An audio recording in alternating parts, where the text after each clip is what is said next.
ধরে থাকেন।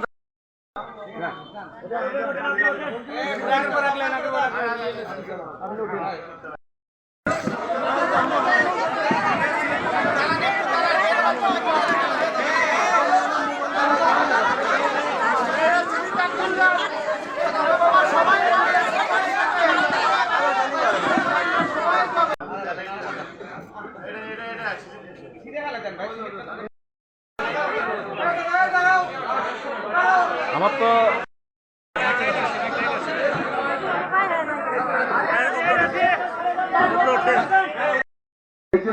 আপনার 2000-2500 টাকা ফ্যামিলি কার্ড পাবেন, কৃষি কার্ড পাবেন, স্বাস্থ্যের জন্য আপনার সুচিকিৎসা পাবেন। আমাদের ইমাম মুয়াজ্জিনদের তাদেরকে সম্মানী ভাতা দেওয়া হবে।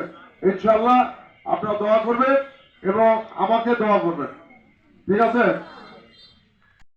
আপনারা দোয়া করবেন, ভোট দেবেন। আপনারা আরো বলবেন যে এবার ধানের ভোট দিলে বগুড়ায় যে অনেকদিন ধরে কাজ হয়নি, উন্নয়ন হয়নি, এবার বগুড়ার উন্নয়ন হবে, সকল কাজ হবে। বগুড়ায় রাস্তাঘাট নাই, ড্রেন নাই, অনেক খারাপ অবস্থা।